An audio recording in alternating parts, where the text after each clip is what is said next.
Oh, it's back to 1 point. Which he has. চীনের Shanghai শহরে পর্দা উঠতে যাচ্ছে আর্চারি বিশ্বকাপের স্টেজ 2 আসরে। বৈশ্বিক প্রতিযোগিতায় লাল সবুজের পতাকা উড়াতে প্রস্তুত 13 সদস্যের বাংলাদেশ দল। Well, that's given Monet some hope. Reinforced with that maximum score. Recurve ও কম্পাউন্ড বিভাগের নারী, পুরুষ, মিশ্র এবং দলগত মোট 10টি ইভেন্টের সবকটিতে লড়বেন বাংলাদেশের আর্চাররা।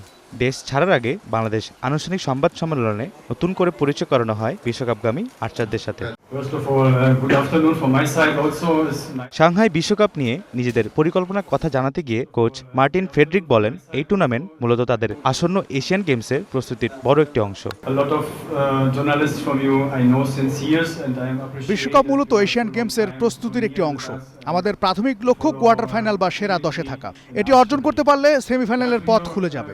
বর্তমানে বিশ্ব র্যাঙ্কিংয়ে 20তম স্থানে থাকা আমাদের কম্পাউন্ড মিক্সড দলও চ্যালেঞ্জের জন্য প্রস্তুত। তাই আমরা অবশ্যই সামনে আরও ভালো কিছু করার আশা রাখি। এশিয়া কাপে স্বর্ণপদক এনে দেওয়া 3 আর্চার হিমু বাসার, নেওয়াজ আহমেদ রাকিব এবং ঐশ্বর্য রহমানকে $400 করে আর্থিক পুরস্কার দিয়েছেন ওয়ার্ল্ড আর্চারি এশিয়ার সভাপতি কাজী রাজিবউদ্দিন আহমেদ চপল।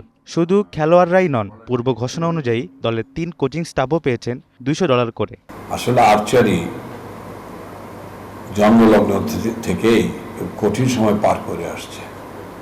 প্রতিটা মুহূর্তেই আর্চারির জন্য ছিল চ্যালেঞ্জ, এবং প্রতিটা চ্যালেঞ্জই আমরা ওভারকাম করেছি খুব দক্ষতার সাথে। এখনো যদি মনে করেন যে আমরা চ্যালেঞ্জের ভিতরে আছি, তাহলে কিছু বলার নাই, এটা আমরা ইনশাআল্লাহ দক্ষতার সাথেই অতিক্রম করে নিব। থাইল্যান্ডে অনুষ্ঠিত এশিয়া কাপে পুরুষদের কম্পাউন্ড দলগত ইভেন্টে স্বর্ণপদক জয়ের পর বাংলাদেশ দল বেশ আত্মবিশ্বাসের সাথে এই প্রতিযোগিতায় নামছে।